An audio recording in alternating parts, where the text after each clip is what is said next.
Hello everyone, আসসালামু আলাইকুম। Welcome to my new blog. Please আপনারা আমার সাথেই থাকবেন। আজকে কি করলাম বাজারে গিয়ে সেটাই আপনার সাথে শেয়ার করছি। আমার শাশুড়ির সাথে বাজারে যাচ্ছিলাম, সন্ধ্যা বাজার। তো দেখি ফার্স্টে একটা মহিলা বসে আছে বাইরে কচুর শাক নিয়ে। তো ওনার ওইখান থেকে 2-8টি কচুর শাক নিলাম। তারপর তো এইখান থেকে আমরা সবজি দেখতেছিলাম। তার আগে আমরা ইলিশ মাছ কিনছি, আর এখান থেকে সবজি নিচ্ছিলাম। অনেকগুলাই নেওয়া হয়েছে, ক্যাপসিকাম, গাজর, তারপর বেগুন, কচুরমুখী শাক, অনেক কিছু নিচ্ছি আর কি, সিম, টমেটো, সব কিছু নিয়ে আর কি এখন আমরা মাছের বাজারের দিকে যাব। সন্ধ্যা বাজার কিন্তু অনেক বড়, বিশেষ করে খুলনাতে আপনার সন্ধ্যার সময় এই বাজারটা বসে। সন্ধ্যার সময় একদম জাঁকজমকভাবে এরা বসে পড়ে। আর এবার আমার বেশিরভাগ ভিতরে যেতে ইচ্ছা করে না, একটু গন্ধ গন্ধ লাগে। বাজারে তো এরকম নর্মাল থাকবেই। আর আজকের লাউ শাকটা কিন্তু অনেক সুন্দর, টাটকা ছিল সব কিছুই আর কি। তো আমরা অনেক কিছু নিয়েছি। এখন আর কি আমরা এইখান থেকে নিয়ে এখন ভিতরে যাব, মুরগি টুরগি কিনবো।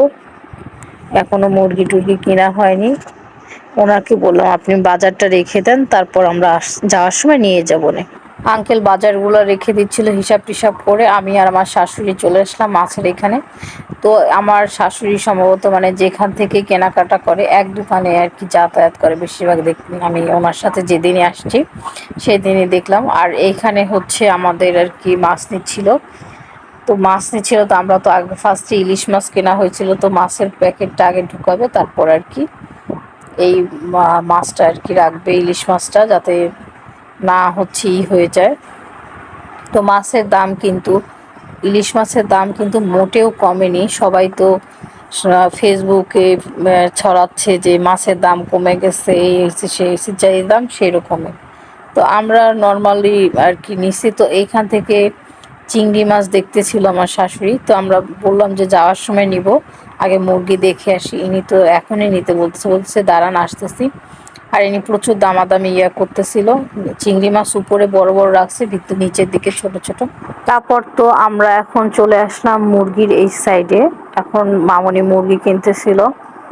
তো আমি শাকের ব্যাগটা নিয়ে দাঁড়াইছিলাম, মামনি মাছের ব্যাগটা নিয়ে দাঁড়াইছিল। তো দেখেন একটু এই সাইডে একটু পানি পানি সব সময় থাকে। সন্ধ্যা বাজারে সবাই নিশ্চয়ই আসছে, বেশিরভাগ খুলনা শহরে সন্ধ্যা বাজারই বড় আর কি। নিউ মার্কেটের আমরা ওই সাইডে যাই না, বিকজ ওইটা অনেক দূরে।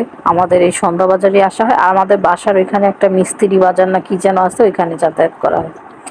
তো আমরা আজকে সন্ধ্যা বাজারে আসছি আমার শাশুড়ির সাথে, একটু অনেক বেশি বাজার টাজার করবে দেখে, তাই আর কি আমি আসছি। আর এখান থেকে 3টা ব্রয়লার মুরগি নিচ্ছিল, আর একটা মুরগি নিচ্ছে এই ডিমওয়ালা মুরগি কি যেন বলে, এই মুরগি নিচ্ছিল একটা। তারপর আমরা তো এখান থেকে এনে ড্রেসিং টেসিং সব করে দিচ্ছিল। তারপরে এখন চলে যাব আবার মাছ কিছু কিনে। তারপর তো এখান থেকে চিংড়ি মাছ নেওয়া হচ্ছিল। তো এই লোকটা অনেক দামাদামি আর বক বক করতেছিল, উপরে সব বড় বড় চিংড়ি রেখে নিচে সব ছোট ছোট চিংড়ি আমাদের দিয়ে দিচ্ছিল। তারপর চিংড়ি মাছ নিলাম। তারপর যাওয়ার সময় এখান থেকে সবজি নিলাম, সবজি টবজি নিয়ে এখন আমি যাচ্ছিলাম। তো সবজি অনেক বেশি ছিল। আর এখান থেকে আমি পেয়ারা নিচ্ছিলাম, মামনি রিক্সা দেখতেছিল। আর এই ছেলেটা আমার সবজির ব্যাগটা দিয়ে গেছে। তা আমি ব্যাগটা নিয়ে দাঁড়াইছিলাম, আর পেয়ারা নিয়ে এখন আমি উঠে যাব রিক্সায়। তারপর তো এখন বাসায় চলে যাচ্ছিলাম। আজকে ওয়েদারটা বেশ ঠান্ডা ঠান্ডা আছে। তারপরে যে দেখেন ভিতর সাইডে যাচ্ছি, আর আকাশে কি সুন্দর চাঁদ। তাই আমার শাশুড়ি বলতেছে দেখো চাঁদটারও ভিডিও করো, অনেক সুন্দর চাঁদ দেখা যাচ্ছে।